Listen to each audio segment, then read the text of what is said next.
In a world where spring blooms with every step she takes, Persephone, the goddess of renewal, is about to face a destiny she never chose.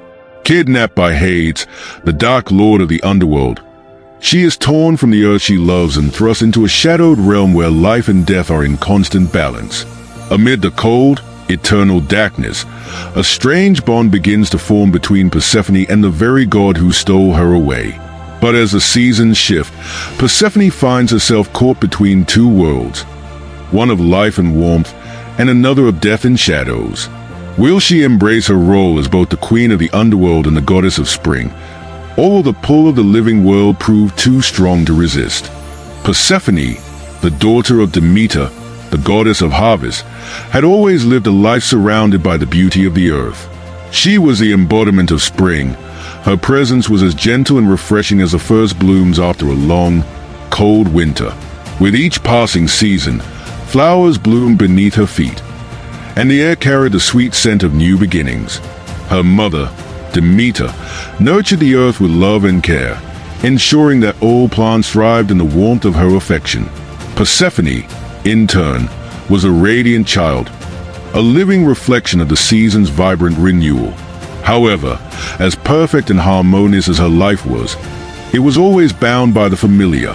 Persephone had long yearned for something beyond the borders of the earthly realm, something beyond the protective embrace of her mother's ever-watchful eyes. Though she loved Demeter with all her heart, there was a part of her that sought her own path, a journey into a realm unknown. Little did she know that fate had already begun to weave a tale for her that would entwine her destiny with a force far darker and more mysterious than she could ever have imagined. It was on one fateful day, as Persephone wandered through a meadow, admiring the lush fields of wildflowers, that the earth beneath her feet trembled. At first, she thought it was nothing more than a passing breeze, the kind that would rustle the leaves of trees or cause ripples across the surface of a quiet pond. But the tremor grew stronger, shaking the ground violently as if some force was pulling at the very core of the world. Persephone stumbled, her heart pounding, and before she could call for help, a great chasm opened beneath her. The earth cracked open like a wound, and from the depths of the underworld, a figure emerged. His name was Hades, the god of the underworld, the ruler of the dead, whose dark kingdom was veiled in shadow. Cloaked in the blackest robes, his eyes glowed with an eerie, otherworldly light. His presence was both commanding and intimidating, and as he gazed upon Persephone, a spark of desire flickered within him. With a force that was both swift and unstoppable, Hades reached for Persephone. Her startled cry echoed through the meadow as she was lifted from the ground and pulled into the dark chasm. She tried to resist, her fingers grasping at the earth, but the pull was too strong. She was carried away from the world she knew, into the deep, shadowed realms of the underworld. As she descended into the darkness, the last thing Persephone saw was the terrified expression of her mother, Demeter, who had arrived too late to stop the abduction. Desperation filled Persephone's heart as she was swallowed by the shadows, her cries unheard in the vastness of the dark world. It was here, in the bleak and cold kingdom of Hades, that her fate would change forever. Hades, with his deep, hollow voice, welcomed Persephone into his domain. "You are mine now, goddess of spring," he said, his words like the wind whispering through a crypt. Persephone, still reeling from the shock of her abduction, glared at him with defiance. "I will never be yours," she snapped, her voice fierce despite her fear. "I belong to the earth and the living." Hades smirked, unmoved by her resistance. "We all belong to death in the end, Persephone," he said. "But while you are here, you will learn what it means to be a queen, to rule over the souls of the dead, to be both the bringer of life and the keeper of death." Persephone's heart sank at the coldness in his words, but she could not deny that there was something captivating about the underworld, something that intrigued her even as it frightened her. The kingdom of Hades was unlike anything she had ever known. It was a place of eternal twilight, where the skies were always shrouded in a murky, dusky glow. The rivers of the underworld flowed with dark, still water, and the trees stood bare and twisted, their branches reaching out like skeletal fingers. The air was heavy with the scent of decay, and yet there was an undeniable beauty in its eerie stillness. Despite herself, Persephone could not help but feel a strange pull toward the kingdom. She began to learn the ways of the underworld, growing accustomed to the silence that pervaded it.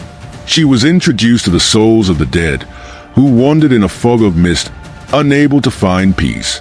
She observed the work of the fates, who spun the threads of destiny for each soul that passed through the underworld. And as she spent more time in the kingdom, she began to understand the delicate balance that existed between life and death. But no matter how much she learned, Persephone could never escape the ache in her heart. She longed for the warmth of the sun, the bloom of the flowers, and the embrace of her mother. She longed for the world of the living, for the joy and vitality that had once filled her days. But she was trapped now, caught in the underworld's grasp, with no way to return to the world above. Hades, for his part, watched Persephone's pain with a mixture of admiration and frustration. He had never expected to feel anything for the goddess he had stolen from the earth. And yet, as the days passed, he found himself drawn to her, not just for her beauty, but for the strength and resilience she possessed. She was not like the other souls who wandered the underworld, passive and resigned to their fate. Persephone fought against her circumstances, clinging to the memory of her old life, and it was this fire in her that captured Hades' attention. One evening, as the dark sky above the underworld shimmered with the pale glow of distant stars, Hades approached Persephone. She was standing by the river of souls, gazing into the murky water, lost in thought. "You are beautiful, even in this place," Hades said softly, his voice carrying an unfamiliar tenderness. Persephone turned to face him, her expression guarded. "You took me from my world," she said bitterly. "What do you expect of me now?" Hades met her gaze, his eyes darker than the void surrounding them. "I expect nothing from you," he replied, "but I cannot deny the beauty of your spirit. You are not like the others here. You were meant for more than this." The words lingered in the air between them, and for a moment, Persephone felt a strange warmth spread through her chest. It was not the warmth of the sun or the earth, but something different, something unfamiliar. And for the first time since her abduction, she wondered if there was more to her existence in the underworld than she had first realized. The tension between them grew, and over time, something shifted. Persephone's defiance began to soften, not because she had come to accept her fate, but because she had begun to understand the complexities of the world she now inhabited. She had been brought here by force, but she was not powerless. She had the strength to influence the course of events, to shape her destiny, even in the underworld. And so, as Persephone's heart began to open to the possibility of her new life, she found herself torn between two worlds. The world of life, where she had once been the embodiment of spring, and the world of death, where she was now the queen of the underworld. With each passing season, her role as Hades' queen became more pronounced, and with each passing year, her connection to the earth and its cycles grew stronger. Yet, she could not forget the world above.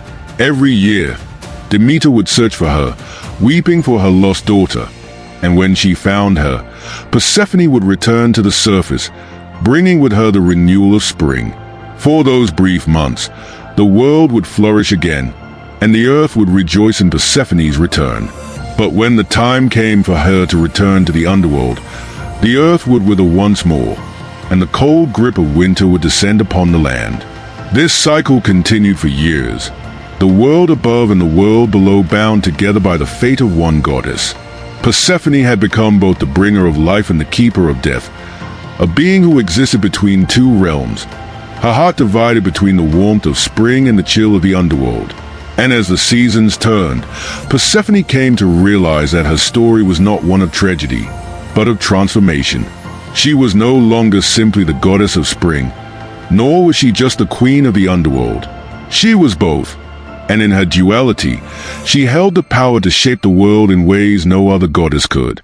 Persephone had found her place in the cosmos, not as a passive figure, but as a force of nature, one who embodied both creation and destruction, life and death. She had come to understand that without the darkness of the underworld, there could be no light on the earth. And without the spring, there could be no winter. It was in this delicate balance that Persephone had found her true power.